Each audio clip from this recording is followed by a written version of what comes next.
Good afternoon, everyone. Good evening, sorry. Am I audible? Yes, Yes, ma'am. ma'am. Okay. So, I'm looking forward for others to join. Still, there are only 13 students in the class. I'll wait for another 2 minutes. Let's see. Please ask everybody to join as soon as possible.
Okay, so let us begin with the class. Last class में हम लोगों ने measurement का importance and where is the practical application of studying measurement and instrumentation ये थोड़ा बहुत हम लोगों ने इंट्रोडक्शन क्लास में देखा था. So I hope the slide is visible to you. तो आज की क्लास में हम लोग अपना सब्जेक्ट स्टार्ट करेंगे and we will see with the topic errors in measurement today, which is our first topic. So, going to errors in measurement, before going to errors in measurement, we will see what are the types of measurement. So, basically, measurement या किसी को भी किसी quantity को किसी physical quantity को major करने का तीन तीन तरीका होता है. Either it is measured in the first step, or it is measured in 2 steps, or it is measured in 3 steps. So basically, more than 3 steps is not very preferable step of measurement, क्योंकि बहुत ज़्यादा lengthy process हो सकता है. इस वजह से हम लोग 3 स्टेप के मेजरमेंट तक को हम लोग आइडियलाइज करते हैं कि मतलब इतने स्टेप में हम मेजरमेंट कर सकते हैं.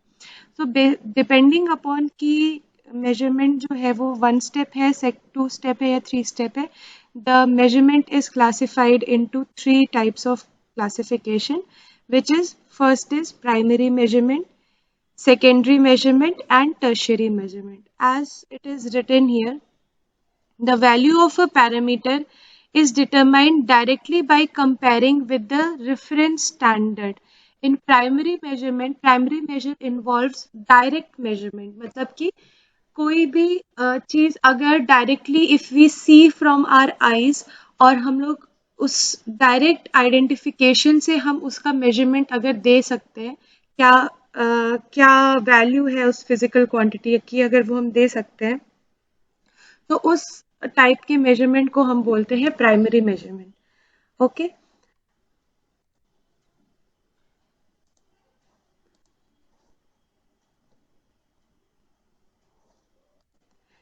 Secondary measurement, for example, in case of primary measurement, example is measurement of time by counting the number of strokes of a clock.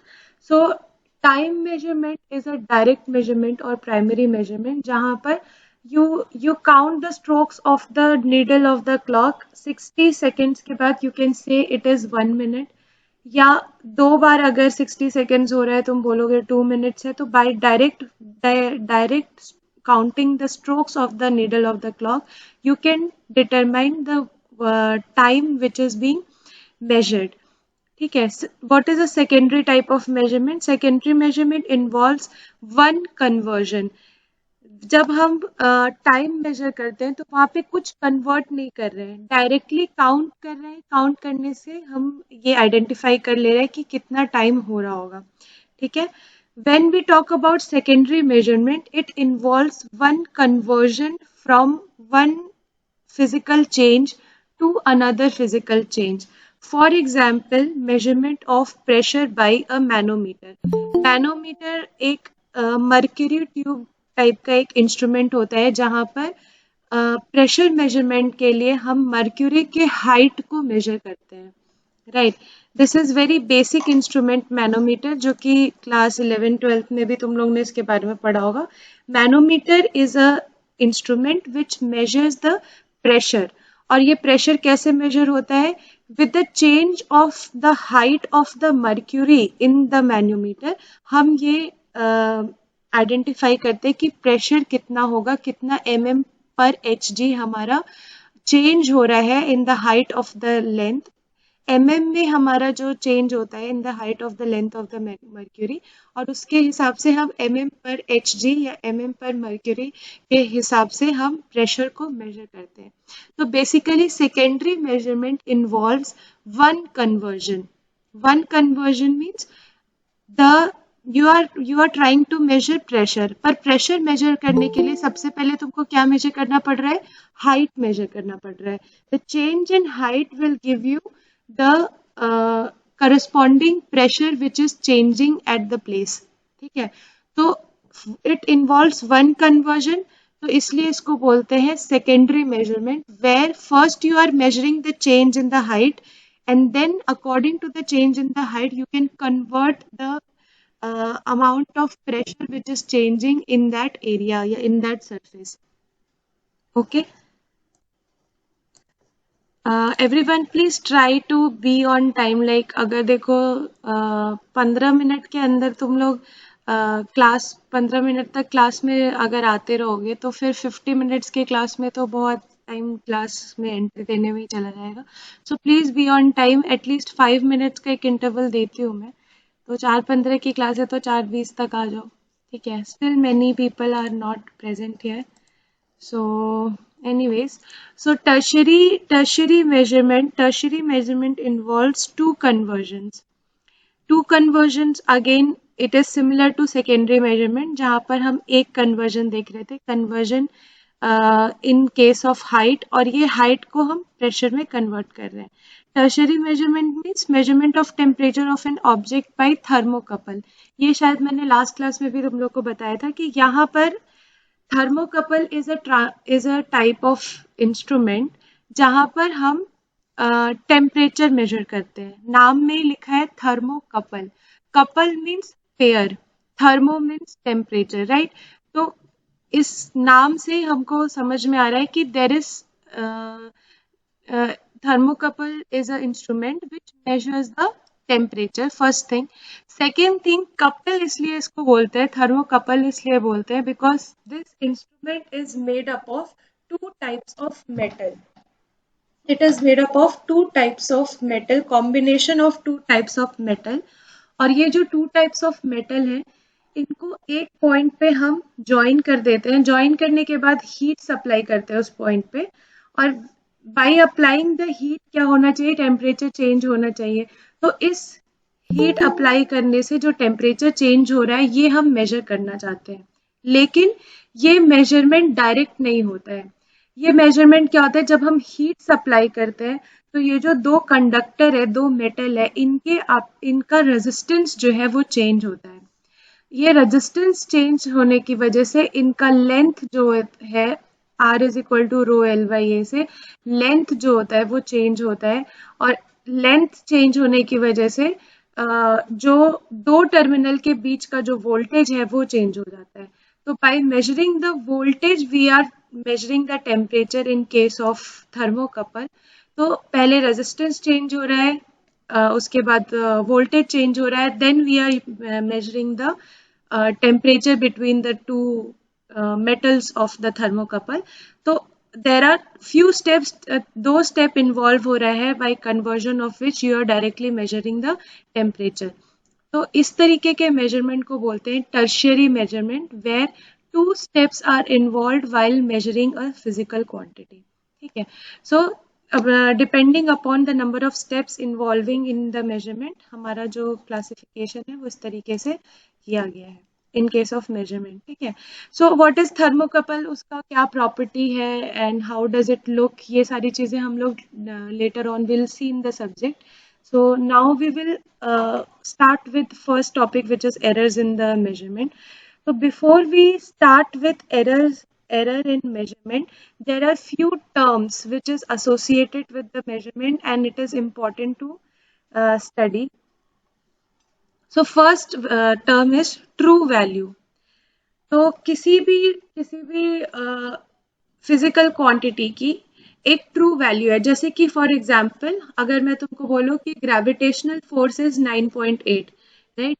तो gravitational force when I am saying it is 9.8, तो तुमको पता है कि this is the true value because it it has been fixed. ये true value भी जो है ये मल्टीपल एक्सपेरिमेंट्स के बाद फिक्स की जाती है। किसी भी चीज की एक ट्रू वैल्यू जो है वो मल्टीपल या किसी भी कांस्टेंट की एप्सिलॉन नॉट की वैल्यू या परमिटिविटी ऑफ एयर की वैल्यू, ये सारी वैल्यूज एज अ कांस्टेंट तुम यूज करते हो, राइट?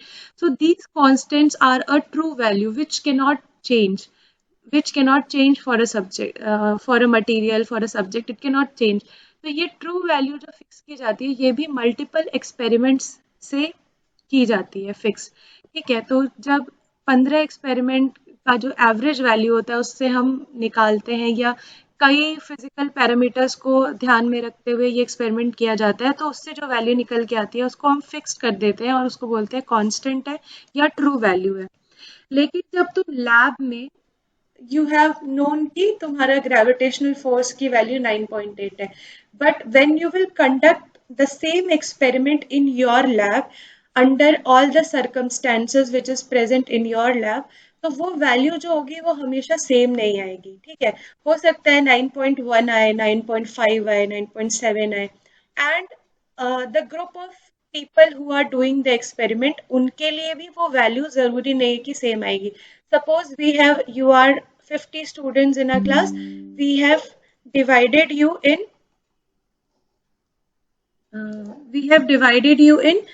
five groups, ठीक है, या 10 groups, we have divided you in 10 groups। तो ये जो फर्स्ट ग्रुप है वो उसके लिए जो वैल्यू आ रही है और जो सेकेंड ग्रुप है उसके लिए जो वैल्यू आ रही है, जरूरी नहीं है कि हर पांचों वैल्यू सेम है। इसीलिए देखो हमेशा जब भी तुमको लैब में एक्सपेरिमेंट कराया जाता है बोला जाता है कि 5 वैल्यू लो, सेम चीज की 5 values low, because first value जो आएगी वो जरूरी नहीं है कि सेम आए। तो out of 5 values you will take the average of the value and that will be near about same of the from the true value. ठीक है, तो true value is a standard और reference of the known value.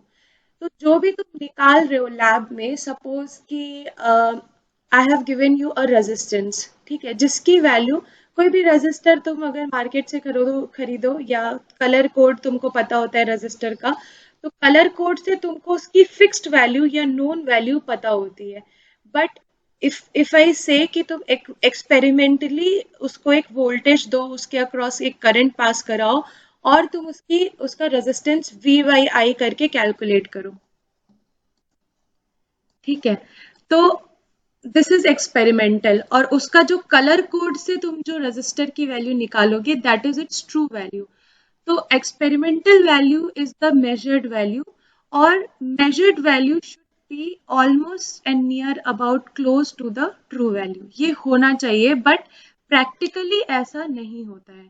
Practically ऐसा नहीं होता है, उसके बहुत सारे रीजंस हैं. While you are doing a measurement in the lab, there are many circumstances which will change your true value to the measured value. ठीक है, जब तुम एक्सपेरिमेंट कर रहे हो, whether the alignment of the table on which you have kept your instruments is properly aligned or not.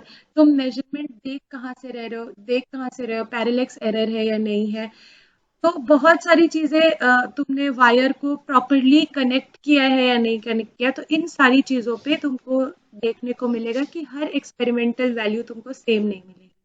ठीक है, so that is why we study these terms associated with measurement. First is true value, which is a standard or a reference of the known value or a theoretical value, जिसकी value तुमको already known है.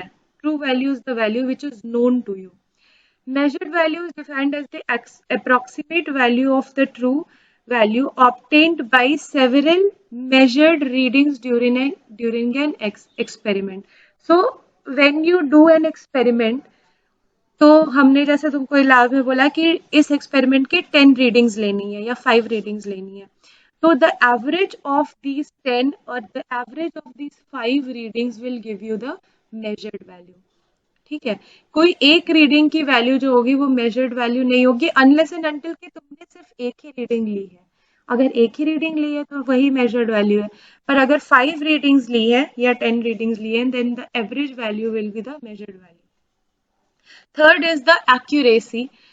Now, what is the difference between accuracy, precision and sensitivity? This is very important because इस पे बहुत सारे questions, छोटे questions, 1 mark questions आते रहते हैं in your competitive exams also.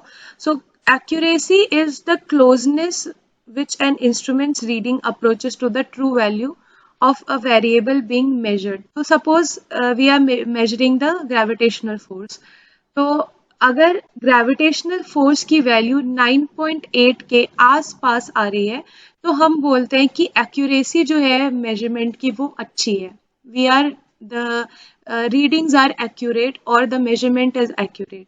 तो accuracy is the closeness which an instruments reading approaches to the true value. जितना ज्यादा क्लोज होगा, suppose you have measured 5 group था, पांचों ग्रुप ने ग्रेविटेशनल फोर्स मेजर किया. एक ग्रुप में 9.1 किया, एक ने 9.7 किया, एक में 9.9 किया, एक में 9.5 किया. तो the group which has measured 9.7 or the group which has measured 9.9 will be more accurate as compared to the group which has measured 9.1, right?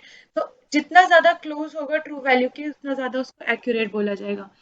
तो what is the difference between precision and precised होने में और accurate होने में क्या difference है? ठीक है, now it is the measure of degree which successive measurements differ from each other. Precision का क्या मतलब है? Precision is nothing but repetition of the readings. ध्यान से सुनना, precision is nothing but the repetition of the readings. यानी कि तुमको अगर मैंने बोला कि 10 रीडिंग लेना है, ठीक है, तो 10 रीडिंग में सपोज 5 रीडिंग तुम्हारी 9.5 आ रही है एंड 3 रीडिंग्स आर 9.1, 9.2, 9.3 या कुछ भी इस तरीके का डिफर कर रहा है एक दूसरे से. तो ये जो 5 रीडिंग है जिनकी वैल्यू रिपीट हो रही है, these readings are more precise. These readings may not be accurate. मैं ये नहीं कह रही हूँ 9.7 is accurate, but 9.5 because the repetition of these readings is 9.5. तो ये इसको हम बोलेंगे this is precise reading. ठीक है, तो जरूरी नहीं है कि जो accurate हो वो precise भी हो. ठीक है, precise is, precision is repetition of the reading. तो जहां पर भी हम सपोज कि हम 10 वैल्यू ले रहे हैं और हमको एवरेज नहीं लेना है, ठीक है, एवरेज अगर हमको नहीं लेना है, तो वो रीडिंग जहां पर जो ज्यादा रिपीट हो रही है, हम वो रीडिंग ले सकते हैं, कंसिडरिंग दैट कि that reading is repeating itself. कई बार एक्सपेरिमेंट करने के बाद भी सेम रीडिंग आ रही है.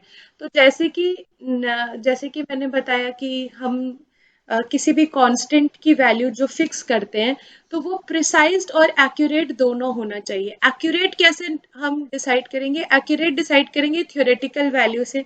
जब भी हम ग्रेविटेशनल फोर्स निकाल रहे हैं, तो जो भी जी निकालने का जो थ्योरेटिकल फॉर्मूला है, उससे जो जी आएगा उससे एक्यूरेसी मेजर करेंगे। और फिक्स उस वैल्यू को कैसे करेंगे? मल्टीपल रीडिंग्स की जो प्रिसिशन होगी या जो मल्टीपल रीडिंग्स की जो वैल्यू होगी, उससे हम उसको प्रिसाइज कर सकते हैं। ठीक है।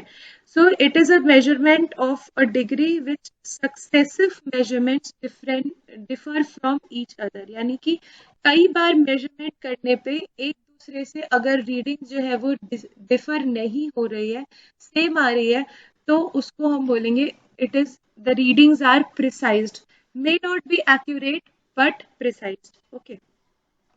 Then sensitivity. Sensitivity is the ratio of output signal or response to the change of input signal of the measured value. ठीक है।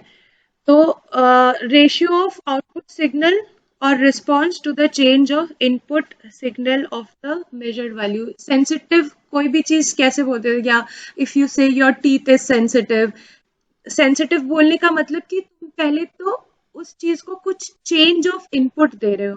ठीक है। टीथ इज सेंसिटिव अगर हम लोग बोलते हैं कि योर टूथ इज सेंसिटिव, इसलिए you need to do some more, you need to use something, some medicine, this and that, mouth wash जो भी है यूज करना है सेंसिटिव टीथ के लिए। सेंसिटिव है पता कैसे चलता है? अगर तुम रेगुलर जो चीज खा रहे हो उससे कुछ अलग, पानी पानी पीने से सेंसिटिविटी का चेंज कैसे पता चलता है? अगर तुम कोल्ड पानी पियो, अगर तुम बहुत ठंडा पानी पियो, तो तुम्हारे दांत में एक फीलिंग आती है, कंप्रेशन की फीलिंग आएगी या दर्द होगा। तो सेंसिटिव क्यों? अगर तुम कोई भी चीज चेंज करो, अगर नॉर्मल पानी पियोगे तो वो चीज नहीं होगा। अगर गर्म पानी पी रहे हो, ठंडा पानी पी रहे हो, आइसक्रीम खा रहे हो, या फिर कुछ मीठा खा रहे हो, या कुछ बहुत गर्म खा लिया तुमने, तो उस चीज में तुमको सेंसिटिविटी फील होती है, राइट? तो sensitivity is first of all the output response to the change of input. ठीक है। The important word here is change of input. If you change something in your input, उससे जो तुम्हारे output में जो भी चेंज हो रहा है, उसको, उसके मेजरमेंट को हम लोग बोलते हैं सेंसिटिविटी। ठीक है। So ratio of output signal और response to the change of input signal is called as sensitivity. And the last term is resolution. The smallest change in measured value to which the instrument will respond is called as resolution. So suppose in case of measurement, ठीक है, तुम voltage को change कर रहे हो। ठीक है। Voltage को चेंज कर रहे हो, इन केस ऑफ तुम लोगों ने डायोड देखा होगा। डायोड का एक प्रॉपर्टी होता है, if you have studied basic electronics, तो डायोड का एक प्रॉपर्टी होता है कि जब हम उसको फॉरवर्ड वोल्टेज देते हैं, इन केस ऑफ डायोड, तो फॉरवर्ड करंट जो होता है वो एक कट इन वोल्टेज के बाद, जो कि सिलिकॉन और जर्मेनियम के लिए अलग अलग है, 0.7 एंड 0.3 जो भी है, तो ये कट इन वोल्टेज के बाद करंट की वैल्यू जो होती है वो बढ़ना शुरू होती है। ठीक है। तो this point is called as, this cutting voltage is the resolution of that diode. ठीक है। अगर सिलिकॉन है तो 0.3 है, जर्मेनियम है 0.7 है, what ever. So resolution is something कि इतना चेंज के बाद हमारा जो इंस्ट्रूमेंट है वो रिस्पॉन्स करना शुरू होगा। ठीक है। तो smallest change in measured value to which the instrument will respond. तो हर किसी का रिजोल्यूशन अलग अलग होता है। जैसे कि if you know vernier caliper, vernier caliper और स्क्रू गेज, दोनों के रिजोल्यूशन डिफरेंट होते हैं। Anyone who can tell me what is the difference between the resolution of vernier caliper and screw gauge? Anyone?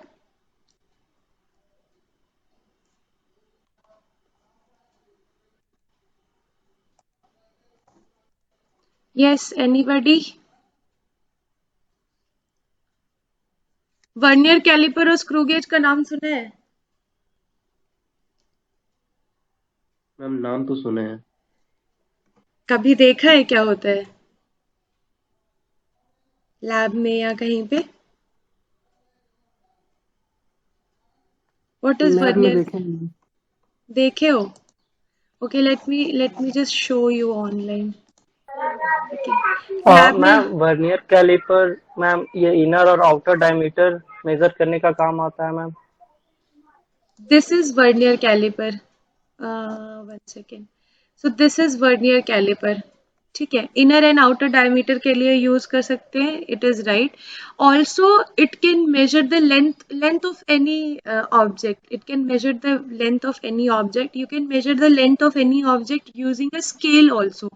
But the resolution of this device, vernier caliper, this is the small scale and this is the large scale, and the coinciding point of this small scale with the large scale, या ये बड़ा वाला जो scale है, the coinciding point with the small scale to the large scale will give you the resolution of the measurement.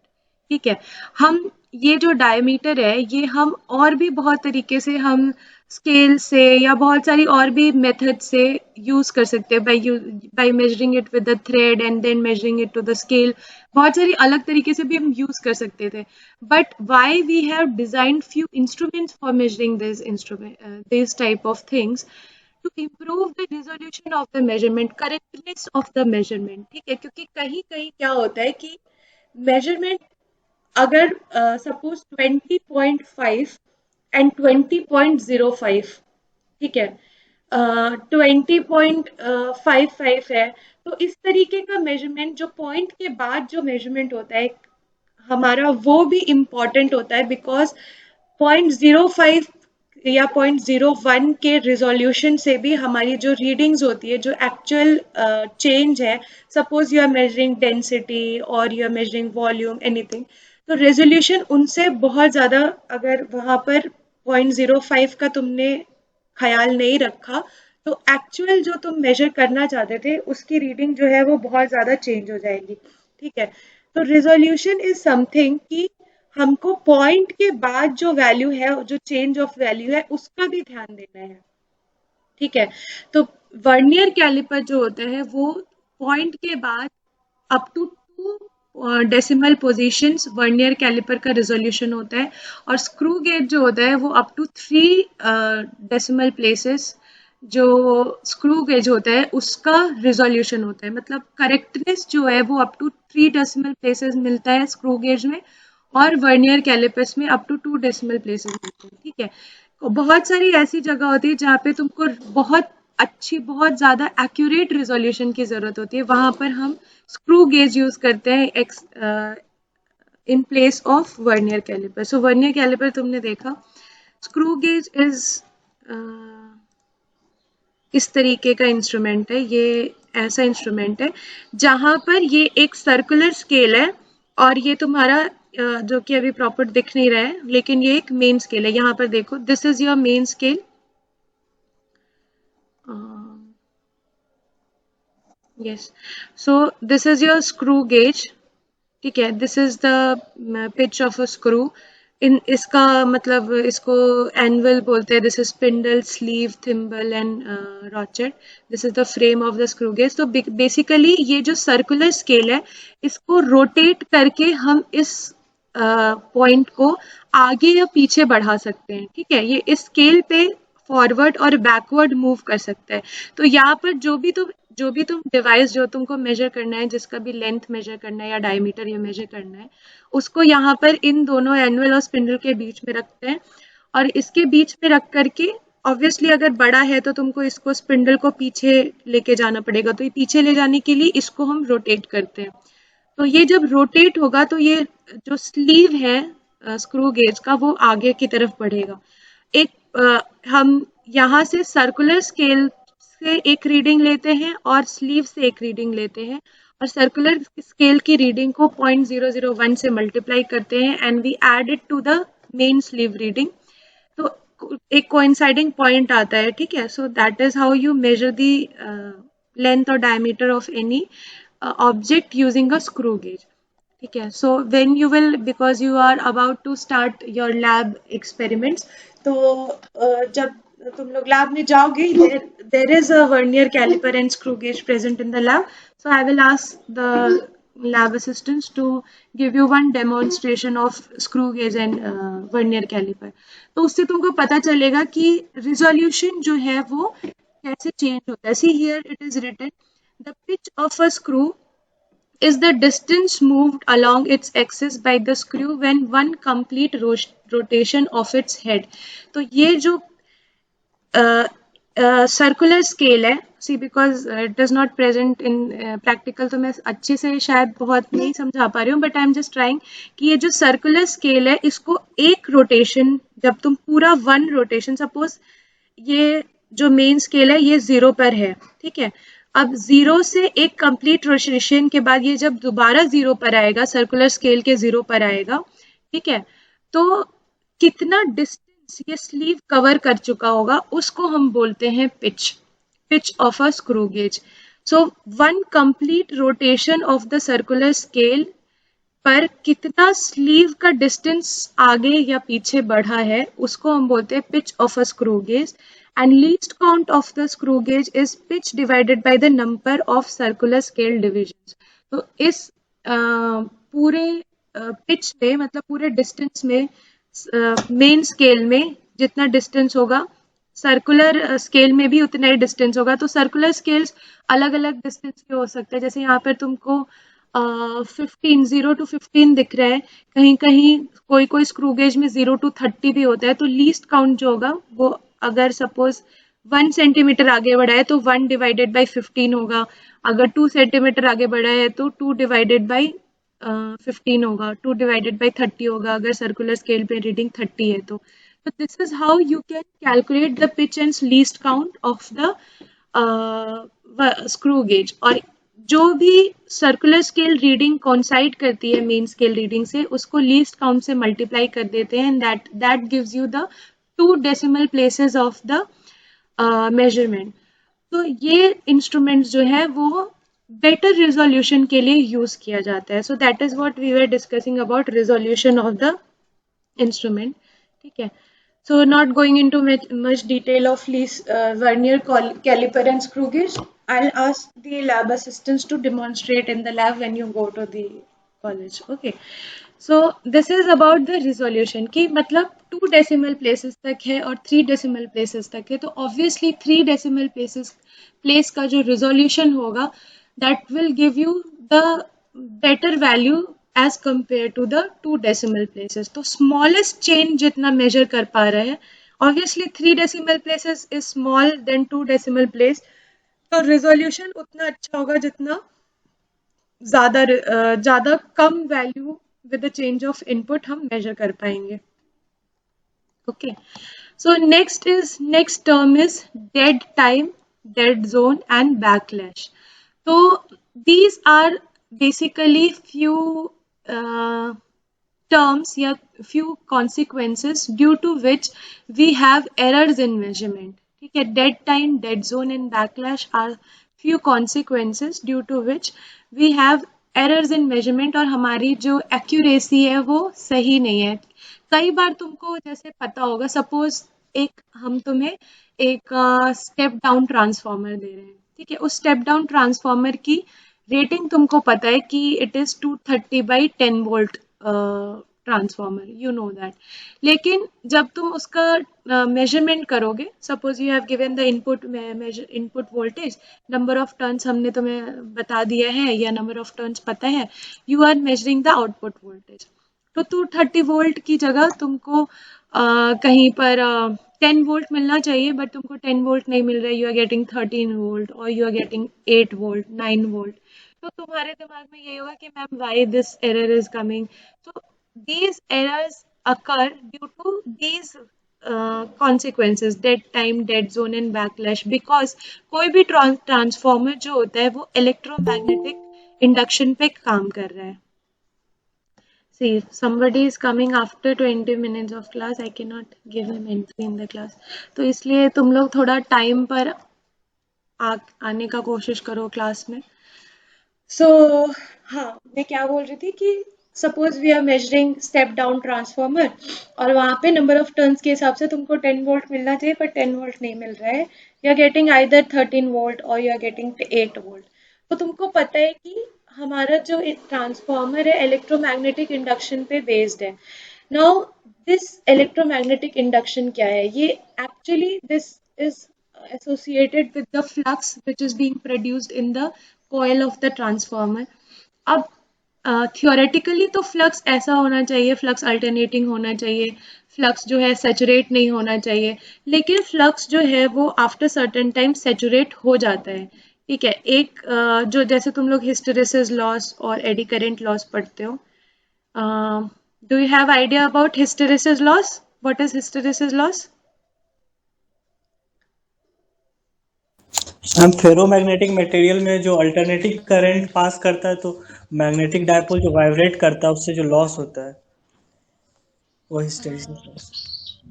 वो ये जो magnetic dipole है जो वाइब्रेट करता है या अपने आप को अलाइन करता है बोल सकते हैं, तो इसमें लॉस क्या होता है? What is the loss? Ma'am energy का लॉस होता है, वाइब्रेट करता है बैक एंड फोर्थ तो. ओके, ठीक है. It can be explained in a better way. Anybody else? Anyone else who want to explain?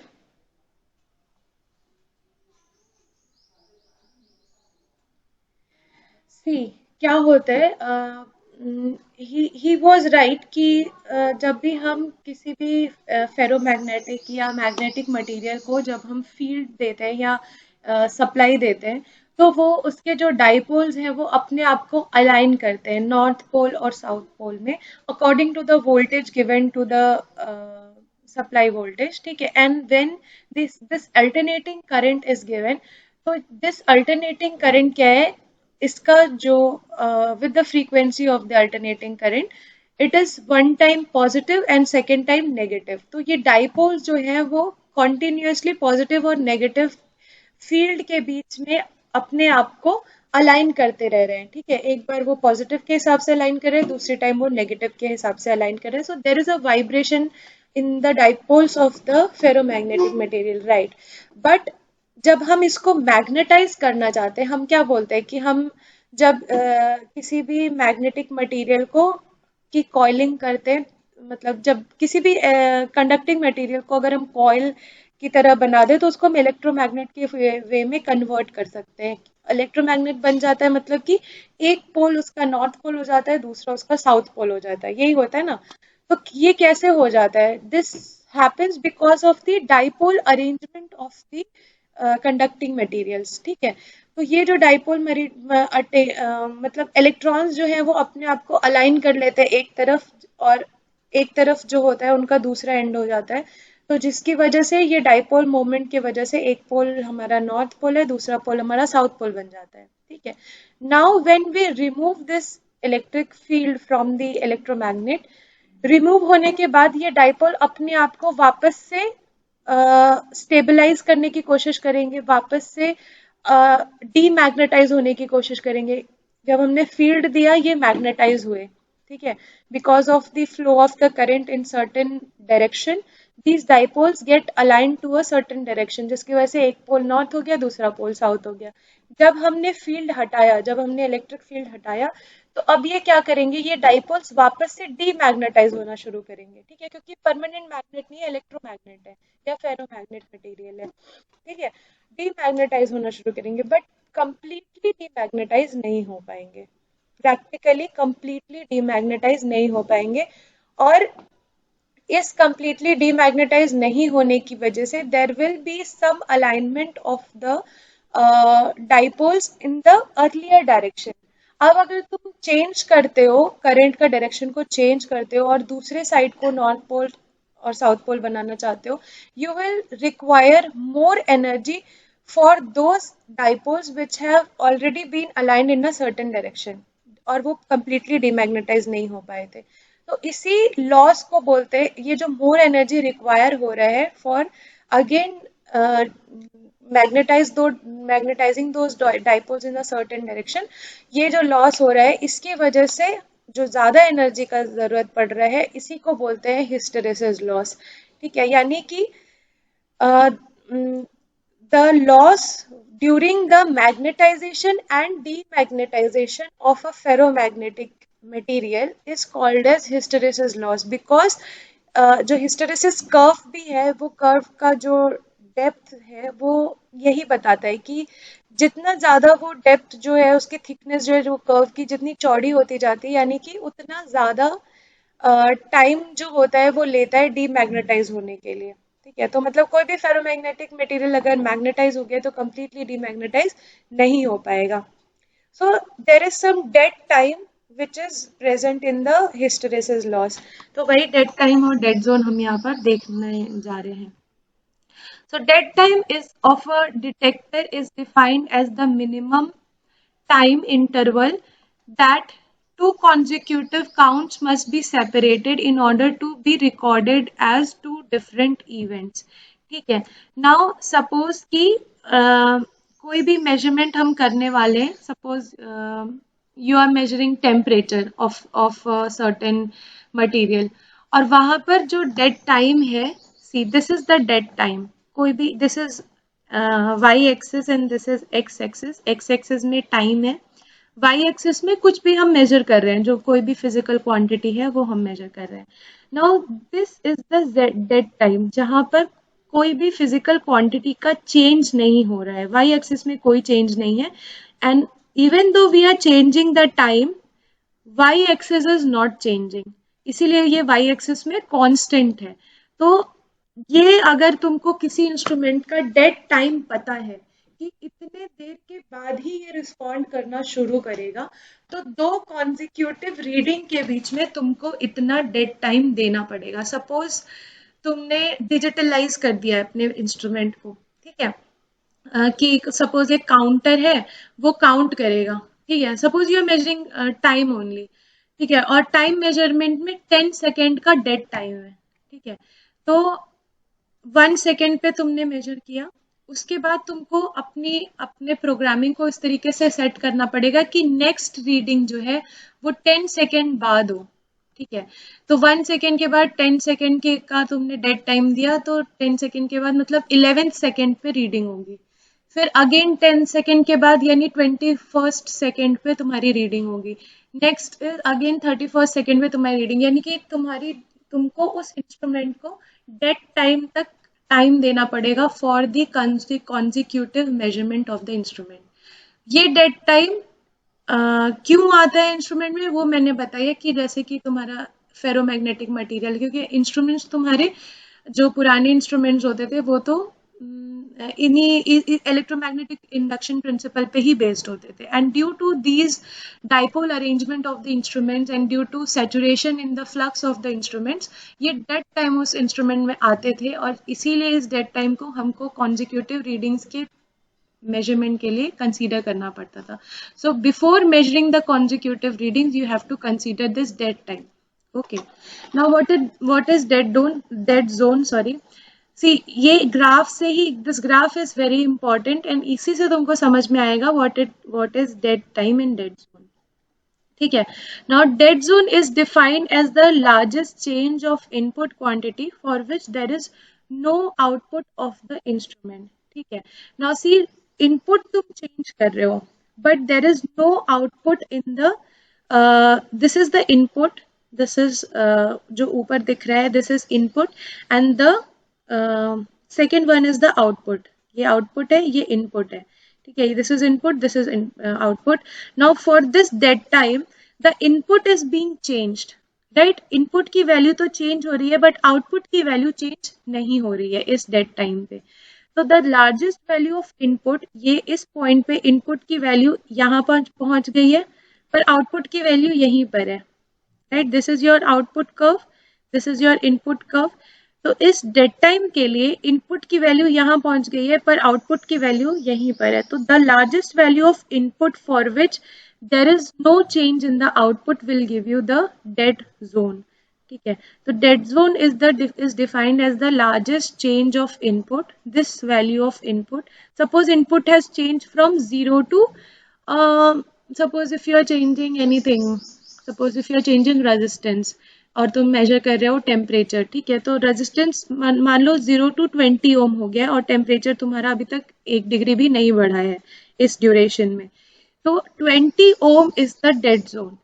तो 20 ओम के बाद ही तुम्हारा जो आउटपुट है टेम्परेचर वो चेंज होने वाला है। तो dead zone is defined as the largest change of input quantity for which there is no output of the instrument. तो 20 ohm तक when you change the input of your physical quantity, suppose 20 ohm तक तुम्हारा कोई change in output नहीं देखने को मिलता है, तो उसको हम बोलते हैं dead zone। और कितनी देर तक ये 20 ohm मतलब 0 to 20 ohm change हो रहा होगा, उस टाइम को बोलेंगे dead time। ठीक है, तो this is dead time and dead zone of an instrument for which there is no change in the output of the instrument. Now the last term is backlash. I guess it is last. Yes, last term is backlash. Now backlash between two gears you can see. Gear system तुम लोगों ने देखा है कि तुम्हारे bicycle में ये motor bikes में, देन कार्स में, एवरीवेयर यू हैव, और या मिल्स में तुमने देखा होगा आटा चक्की है वहां पे गियर रहता है।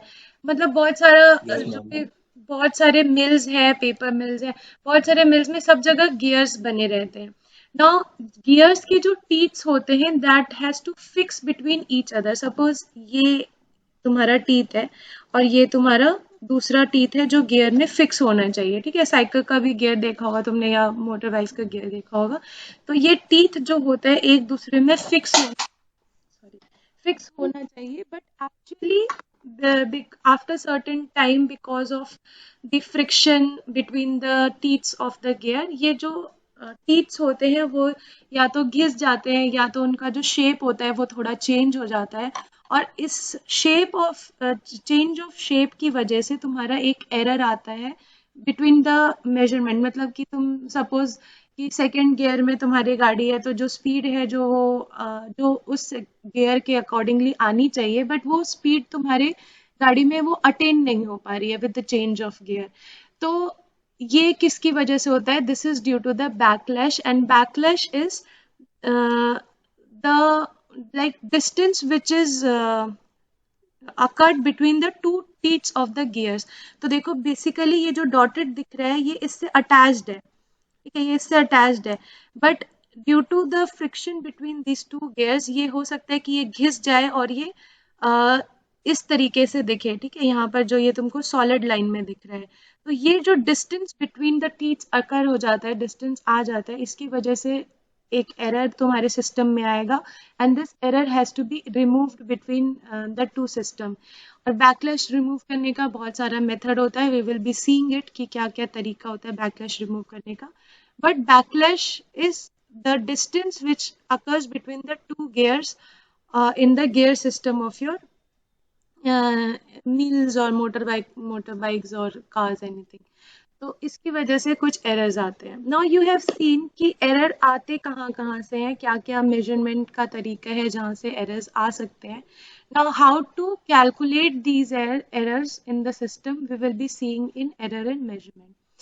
सो talking about error in measurement, true value तुमको पता है कि what is a true value. Suppose AM is the true value, so static error is given as delta of AT is the true value and AM is the measured value. So delta A is given as AM minus AT, yani measured value minus true value. Now this is the static error correction, yani कि अगर delta A is the difference between the measured value and the true value, तो correction कितना होगा? minus delta A होगा। This amount of delta A, if you remove from the measured value, you will get the true value. So static correction is given as minus of delta A. Now percentage error is equal to measured value minus true value divided by true value. ये तुमको already पता है। What is a relative error? It is defined as the ratio of error and the specified magnitude of the quantity. So whatever error तुमने निकाला है divided by the true value of the quantity will give you the relative error। कोई भी चीज relative कैसे निकालते हैं? Relative मतलब विद द रेफरेंस हम निकालते हैं, तो रेफरेंस के टर्म्स में कितना एरर आया उसको हम बोलते हैं रिलेटिव एरर। यानी जो भी एरर आया, जो भी difference between the measured value and true value आया, divided by the reference value will give you the relative error of the system. Now let us see this question. An emitter reads 127.5 ampere and its true value is 127.43 ampere. If the instrument has a scale range of 0 to 250 ampere, calculate the absolute error and correction. Also express the error as a fraction of true value and full scale deflection. ठीक है. Now if you calculate करो what is the absolute error and the correction for this measurement and the true value. Calculate करो. 127.5 ampere is the measured value and true value is 127.43. What is the absolute error? Absolute error means mod of error actually. Mod of error मतलब measured minus true value का mod जो होगा वो absolute error होगा.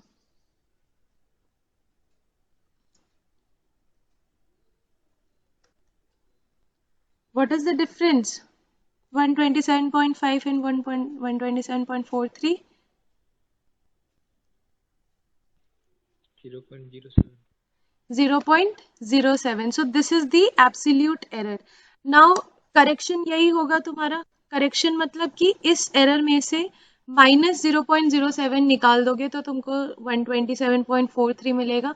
So absolute error is 0.07. Minus 0.07 is the static error correction for the measurement of the emitter reading. Now express this error as a fraction of true value and full scale deflection. ये क्या है? True value क्या है? 127.43 ampere है. Full scale deflection यहाँ पे दिया हुआ है 250 एम्पियर. अगर तुम एमीटर को देखोगे कोई भी एमीटर तो उसमें एक फुल स्केल रीडिंग होती है यानी कि फाइनल रीडिंग होती है जहां तक तुम उस एमीटर से मेजरमेंट कर सकते हो. तो that is called as full scale deflection. इसको शॉर्ट में FSD भी बोलते हैं. कई जगह क्वेश्चन में तुमको FSD के फॉर्म में लिखा रहेगा. So full scale deflection is the maximum amount of quantity which you can measure using that instrument. ठीक है. तो full scale deflection suppose it is 250 ampere. तो रेशियो कितना होगा? 0.07 divided by 127.43 will give you the fraction of error with respect to true value. तो ये relative error निकाल रहे हैं एक्चुअली हम लोग. देखो क्या लिखा है. Also express the error as a fraction of true value and full scale value. तो ये एक्चुअली है calculating the relative error with respect to true value and with respect to full scale deflection. So 0.07 divided by 127.43 will give you relative error with respect to true value and 0.07 divided by 250 will give you relative error with respect to full scale deflection या FSD. निकालो कितना आ रहा है. See, from the next class, keep your copy and pen ready with you because we will be solving numericals with error in measurement. और उसके लिए copy pen होना चाहिए तुम्हारे पास. इवन इफ आज नहीं है तो कोई बात नहीं. आज इतना बड़ा कुछ कैलकुलेशन भी नहीं है. So it's okay. But next class say minded that you have your copy pen ready with you when you're coming to the class. कितना आ रहा है relative error? 0.07 divided by 127.43. Relative error with respect to true value. Ma'am, 0.00054. 0.00054. Okay. And with respect to full scale deflection? Obviously ज़्यादा मतलब कम आएगा. Obviously कम आएगा. Around 2 times आना चाहिए.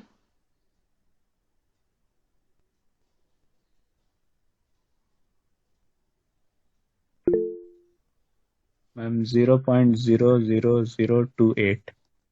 Right. एक 0.0005 आ रहा है, एक 0.0028 आ रहा है. यानी कि if you calculate the relative error with respect to true value it is coming almost twice of the full scale deflection. ठीक है. तो obviously because your reading is almost half of the total deflection तो उस तरीके से तुम्हारा relative error जो आएगा वो ऐसा ही आएगा.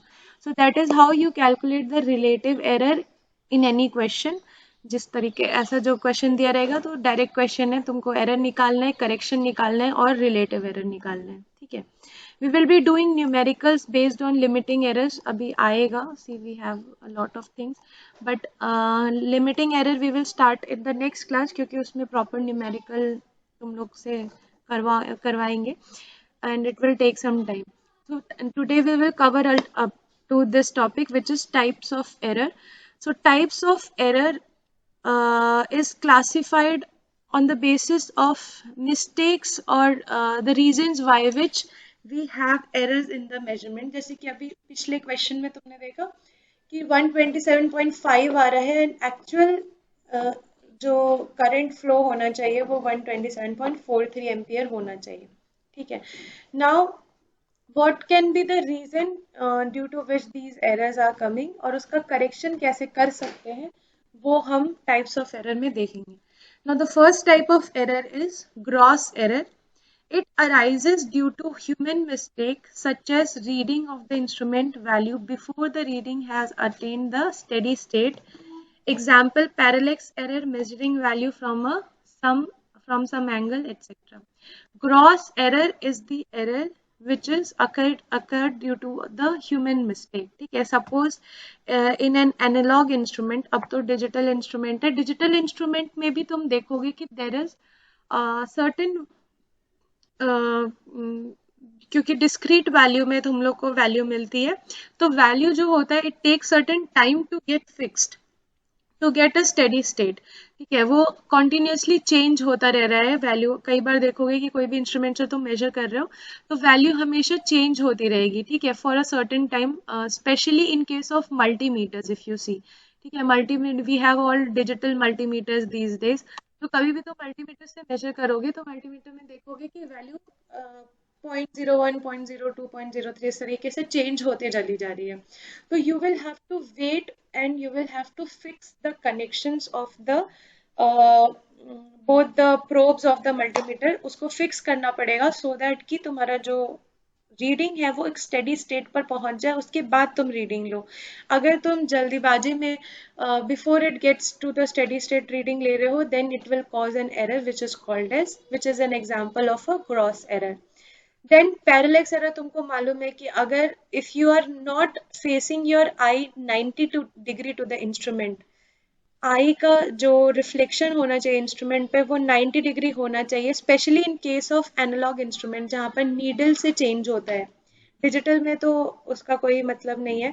एक्चुअली पैरेलैक्स एरर काफ़ी हद तक डिजिटल इंस्ट्रूमेंट्स में रिमूव हो चुका है, बट एनालॉग इंस्ट्रूमेंट जहाँ पर आता है वहाँ पर क्या होता है कि नीडल जो चेंज हो रहा है उसका एक इंस्ट्रूमेंट्स में एक मिरर लगा होता है, उसका एक रिफ्लेक्शन पड़ता है उस मिरर में, ठीक है, और वो बिल्कुल मतलब एक दूसरे से अलाइन होना चाहिए, तभी हम जो मेजरमेंट लेंगे वो मेजरमेंट सही होता है, ठीक है। तो to avoid the angle of measurement during the parallax error, उसको अवॉइड करने के लिए बोला जाता है कि जब भी तुम एनालॉग इंस्ट्रूमेंट से मेजर करो तो बिल्कुल अपने आँख को 90 डिग्री टू द नीडल रखो so that you can measure the value accurately. So gross error is the error which is occurred due to the human mistakes while doing the measurement of a physical quantity. It can be due to parallax error, it can be due to the uncertainty of the value which has not reached to its steady state, इसकी वजह से भी हो सकता है। Second is systematic error. Systematic error are those that affect all the readings in the particular fashion. For example, zero error. Zero error क्या है कि अगर तुम सपोज सिस्टमैटिक एरर, नाम से ही तुमको पता चल रहा है कि सिस्टमैटिकली तुम्हारे रीडिंग्स में एक एरर आएगा। सपोज तुम वेइंग मशीन है, ठीक है, वेइंग मशीन में तुम कोई भी चीज़ मेजर करने वाले हो, तुमने उस वेइंग मशीन को उसमें एक ये होता है, एक मेजरमेंट होता है जहाँ पर तुम उसको टार बोलते हैं, उसको टार में प्रेस करने से तुम्हारा जो इनिशियल वैल्यू होता है वो ज़ीरो पर फिक्स हो जाता है, ठीक है। अगर तुमने उसको टार पे फिक्स नहीं किया है और इनिशियल वैल्यू ज़ीरो नहीं है, इनिशियल वैल्यू सपोज तुम कुछ नैनो पार्टिकल मेजर करना चाहते हो, ठीक है, नैनो पार्टिकल्स मिलीग्राम में मेजर होता है, ठीक है, तो पहले ही उस इंस्ट्रूमेंट में 0.05 दिखा रहा था और तुमने उसको ध्यान नहीं दिया, तुमने टार को प्रेस नहीं किया, उसको 00 पे नहीं लेके आए और तुमने नैनो पार्टिकल मेजर कर लिया है, ठीक है। Now what ever reading you have taken, that reading will have 0.05 grams included, क्योंकि तुमने वो 0.05 इनिशियल जो वैल्यू दिखा रही थी वो हटाया नहीं, उसको टार से फिक्स नहीं किया, 00 पे नहीं लेके आए, तो that is called as zero error. तो zero error is the error during the 0th time, जब तुम उसको मेजर करने जा रहे थे उस टाइम पे वो एरर ऑलरेडी एग्जिस्ट कर रहा था and you could have removed that error, पर तुमने रिमूव नहीं किया। अब तुमने जितनी भी रीडिंग्स ली, जितने भी सैंपल्स की रीडिंग ली, उसमें वो 0.005 जो एरर है वो ऑलरेडी एग्जिस्ट करता है, ठीक है। So this type of error is called as systematic error and that will effect all the readings in a particular fashion, मतलब सब रीडिंग में वो 0.005 आ चुका है, इंक्लूडेड है, एडेड है, ठीक है। तो अगर तुम ये टाइप का, अगर इस टाइप का एरर है then it is easier to remove this error, क्योंकि तुमको पता है कि अगर तुमने अगर रिकॉर्डिंग की थी या यू नो दैट कि ये एरर आ गया है इस रीडिंग में, तो तुम डायरेक्टली माइनस करके मेजर्ड वैल्यू से तुम ट्रू वैल्यू में लेकर के आ सकते हो। So it is easy to remove systematic error if you know that amount of error. अगर तुमको पता है कि क्या एरर था, तो वो अगर तुमको मालूम है तो तुम अपने आप रीडिंग में से उतना एरर माइनस करके उसको ट्रू वैल्यू में लेकर के आ सकते हो। Now this is divided into two categories, instrumental error and environmental error. So this is your task for today कि तुम इसको पढ़ करके आओगे, ठीक है। What is a instrumental error and what is an environmental error? Systematic error जो है वो दो क्लासिफिकेशन में डिवाइड किया जाता है, एक है इंस्ट्रूमेंटल सिस्टमैटिक एरर और दूसरा है इन्वायरमेंटल सिस्टमैटिक एरर। एक इंस्ट्रूमेंट के रीजन की वजह से हो सकता है, एनवायरनमेंट के रीजन की वजह से हो सकता है। Very basic definition, but this is your task that you will read it and come in the next class so that we can discuss, ठीक है। Third type is random error. Random error are those the cause of which is not known to you, ठीक है। नाम से ही पता चल रहा है रैंडम एरर कि ये किस रीजन की वजह से हो रहा है, it is not known to you कि ये जो एरर आ रहा है वो किस रीजन की वजह से आ रहा है, and the effect of reading is random. और मतलब रैंडम होने का मतलब कि एक रीडिंग सपोज 23.5 आई, दूसरी रीडिंग 22.6 आ रही है, तीसरी रीडिंग 28.9 आ रही है, यानी the readings are totally random. You are not known to the reason किस वजह से इतना डिफरेंस आ रहा है रीडिंग्स में, तो उस टाइप के रीडिंग को या उस टाइप के एरर को बोलते हैं random error. So systematic error can be corrected bye calibration while random error can never be corrected. Random error can be reduced by averaging or error limits can be estimated. तो random error के case में you only have one option which is you can average the readings and you can take the total reading, और उस तरीके से तुम reduce कर सकते हो एरर को, बट रिमूव नहीं कर सकते। ग्रॉस एरर को भी कुछ हद तक पैरेलक्स एरर रिमूव किया जा सकता है if you are very conscious while you are taking your readings, gross error can be removed. Systematic error अगर तुमको पता है कि कोई डिफेक्ट है तुम्हारे इंस्ट्रूमेंट में, तो कैलिब्रेशन के थ्रू उसको तुम कैलिब्रेशन मतलब setting it to the reference value, उसके थ्रू तुम उसको रिमूव कर सकते हो। बट रैंडम एरर को रिमूव करना इम्पॉसिबल है क्योंकि you do not know why this error is occurring in your measurement.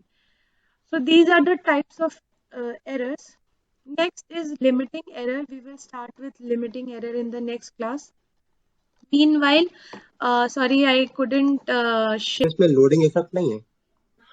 किस में loading effect? Loading effect is systematic error में ही आता है loading effect. Actually loading effect की वजह से अगर कोई एरर है तो यू नो दैट कि इतना अमाउंट ऑफ एरर, मतलब ये जो एरर है ये तुम्हारे लोडिंग की वजह से आ रही है। लोडिंग ऑफ मतलब तुम कहाँ से मेजर करो, loading basically you where from where you are measuring the. अगर तुम इसकी बात करो VI मेजरमेंट करो तो कहाँ से मेजर करें उस पर डिपेंड करता है कि लोडिंग इफेक्ट कितना है। तो सिस्टमैटिक एरर में ही लोडिंग इफेक्ट आता है. Loading effect also can be minimised if you no कि कितना एरर आ रहा है because of the loading effect of the system. ठीक है, तो that is also a example of a systematic error only. Did I answer your question या कुछ और पूछना चाह रहे थे? नो मैम, ठीक है, समझ गए. Okay. So, okay, we'll meet in the next class, and till then, I'll be sharing